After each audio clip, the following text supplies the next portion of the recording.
الحمد لله الحمد لله نحمده ونستعينه ونستغفره ونعوذ بالله من شرور أنفسنا ومن سيئات أعمالنا من يهده الله فلا مضل له ومن يضلل فلا هادي له أما بعد فأعوذ بالله من الشيطان الرجيم بسم الله الرحمن الرحيم واتل عليهم نبأ ابني آدم بالحق إذ قربا قربانا فتقبل من أحدهما ولم يتقبل من الآخر قال رسول الله صلى الله عليه وسلم بلغوا عني ولو آية أو كما قال النبي عليه الصلاة والسلام وقال رسول الله صلى الله عليه وسلم يا أيها الناس على كل أهل بيت في كل عام وزكية أو كما قال النبي عليه الصلاة والسلام সম্মানিত শ্রোতাবৃন্দ, এখন থেকে আমাদের নতুন পর্ব, নতুন সিরিজ, কুরবানির সিরিজ। পর্বে আলোচনা করা হবে কুরবানির ইতিহাস। তবে একটা হাদিস পড়লাম, বাল্লিগু আন্নী ওয়ালাউ আয়া, যে আমার পক্ষ থেকে একটি বাণী হলো অপরের কাছে পৌঁছিয়ে দাও।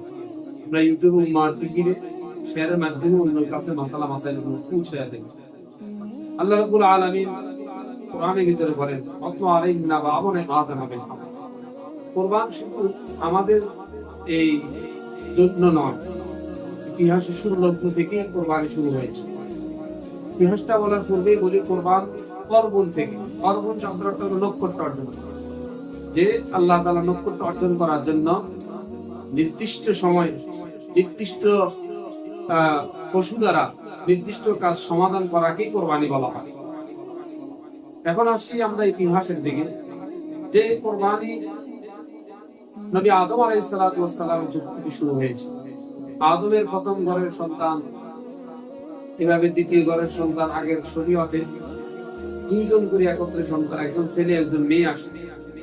আগের ঘরের ছেলে পরের ঘরের মেয়ে, পরের ঘরের ছেলে আগের ঘরের মেয়ের সাথে বিয়ে বন্ধন ওই শরীয়তে যাইছে। কিন্তু কাবিলের ভাগে যে ও একটু কুস্তি কালো, কাবিল বলতেছে না আমি নেব না, সে তার আপন বোনের সাথে বিয়ে করতে চায়। এই কারণে তখনকার যুগে শরীয়ত দিল যে কোরবানি, আল্লাহর নির্দেশ পেয়ে কোরবানি করলেন। আর আগের যুগে কোরবানি কবুল হওয়ার একটা বড় নিদর্শন ছিল আকাশ থেকে আগুন এসে পুড়িয়ে ফেলে। কাবিলে কৃষি কাজ করত, সে কৃষি এইভাবে কোরবানি দিলেন। আরেকজনে ওট চড়াতো, তিনি পশু দ্বারা কোরবানি দিলেন। এখানে শুধুমাত্র হাবিলেরটা কবুল হয়েছে, কবিরেরটা কবুল হয়নি। কবিরটা কবুল না হওয়াতে কবির উদ্বুদ্ধ হয়েছিলেন তার ভাইকে বহা করার জন্য। এইগুলো আয়াতের অর্থ। লাইন বাসাত্তা ইলাইয়া ইয়াদাকা লিতাকতুলানি মা আনা বিবাসিতি ইয়াদিয়া ইলাইকা লিয়াকতুলাক। যখন কবির হাবিলের দিকে হাত অগ্রসর করতে লাগলেন, তখন হাবিল বলল, তুমি আমার দিকে হাত বাড়াইতে পারো, আমি কিন্তু হত্যা করব না, কেননা আমি রব্বুল আলামিন, জগতের প্রতিপালককে ভয় করি। এইভাবে হত্যা হয়ে গেল। শেষ পর্যন্ত আয়াতের ভিতরে অর্থগুলো আছে, সংক্ষেপ বলতেছে। সম্মানিত শ্রোতাবৃন্দ, যে কাবিল ইতিহাসের পাতা সর্বপ্রথম খুনি। যতজন মানুষ খুন হবে এর একটি গুনার ভাগীদার কাবিলের আমলনামা। হাবিলকে মারার পরে সে নিজে নিজে কাঁধে নিয়ে হাঁটতেছে, এইভাবে কিনবে। কেননা পৃথিবীর শুরুতেই এই হত্যাকাণ্ড। তখন আল্লাহ রাব্বুল আলামিন কাকের আকৃতি ধারণ করে ফেরেশতা পাঠান করেন। ফাবাআসাল্লাহু গুরাবান ইয়াবহাসু ফিল আরদি লিয়ুরিয়াহু কাইফা ইওয়ারি সাওয়াতা আখি। ক্বালা ইয়া ওয়াইলাতা আ'জাজতু আন আকুনা মিথলা হাযাল জবালি ফাওয়ারি সাওয়াতা আখি ফাআসবাহা মিনাল নাদিম। কাক একটা আসে অপরটাকে মেরে ফেলল, মারার পরে সে নিজে মাটির ভিতরে পুঁতে রাখল। এই দৃশ্য দেখে কবির বলতেছে, হায়, আমি বুঝি আপন ভাইকে মেরেও একে এইভাবে দাফন করার সিস্টেম তো আমি জানি না। সে নিজে নিজে লজ্জিত হল। এইভাবে তাহলে এখানে কাহিনীটা মূল উদ্দেশ্য না, এখানে কোরবানির উদ্দেশ্য। যে শুরু ইসলামের ইতিহাসে, পৃথিবীর ইতিহাসে এই আদমের সন্তান থেকে কোরবানি শুরু।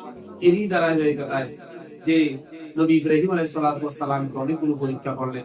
ছোটবেলায় পরীক্ষা নিলেন, নবুয়তের পরে পরীক্ষা নিলেন, কুণ্ডে কুণ্ডে যে নমরুদ একটা পাঠাইয়া এই পরীক্ষা নিলেন। সর্বশেষ এই নবী ইব্রাহিম আলাইহিস সালাতু ওয়াস সালামকে আল্লাহর দরবারে দোয়া করলেন, রব্বি হাবলি মিনাস সালিহিন, ও আল্লাহ আমাকে একটা সন্তান দাও। ফাবাশশারনাহু বিগুলামিন হালিম। দীর্ঘ ৮৬ বছর বয়সে আল্লাহ রাব্বুল আলামিন দোয়া কবুল করলেন। তারপরে বৃদ্ধ বয়সে তার ঘরে ইসমাঈল জন্মগ্রহণ করলেন। পরে আবার তার পরবর্তীতে স্ত্রী হলেন সারার, পর আরেকজন হলেন ইসহাক। দেখ, এখানে আমাদের মূল আলোচ্য বিষয় ইসমাঈল। ৮ জিলহজ স্বপ্নে দেখলেন, আল্লাহ দেখালেন তুমি তোমার প্রিয় বস্তুটার কোরবানি করো। নবী ইব্রাহিম আলাইহিস সালাম ৭০টা উট কোরবানি করে দিলেন। দ্বিতীয় দিনে কি স্বপ্ন, আবার ৭০টা উট কোরবানি করে দিলেন। তৃতীয় দিন আবার বলল যে আপনি আপনার প্রিয় জিনিসটা কোরবানি করুন। তখন নবী ইব্রাহিম বুঝতে আর বাকি নয় যে নবীদের স্বপ্নগুলো সত্য। নবী ইব্রাহিম আলাইহিস সালাম তখন এইভাবে স্বপ্নকে বাস্তবায়ন করলেন যে নিজের আপন প্রিয় জিনিস হল ইসমাঈল। ইসমাঈলকে জবাই করার জন্য গেলেন, প্রস্তুতি নিচ্ছিলেন, আর সন্তানকে জিজ্ঞেস করলেন।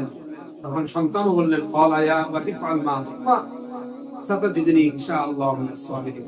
বাপ কা বেটা সিপাহী কা ঘোড়া, যেমন বাপ তেমন বেটা। ছেলে বলতেছে, আব্বা আপনাকে আল্লাহ যে নির্দেশ দিয়েছেন ওই নির্দেশ পালন করেন।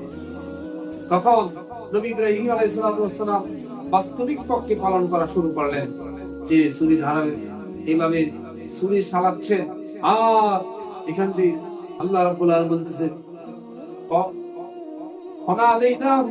ইব্রাহিম, আল্লাহ নিজে ইব্রাহিমকে ডাকলেন, হে ইব্রাহিম, যে তুমি নিজেই তোমার স্বপ্নকে সত্যায়ন করলে। ইন্না কাযালিকা নাজজিল মুহসিনিন ইন্না হাযা লাহুল বালাগুল মুবিন ওয়া ফাদাইনাহু বিযিবহিন আযীম।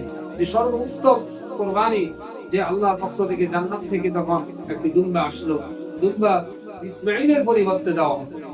এইভাবে এই স্মৃতিটা এখন আমাদের মাঝে আসছে যে কুরবানির ইতিহাস থেকে সারসংক্ষেপ কথা হলো কুরবানি যুগে যুগে হয়েছে।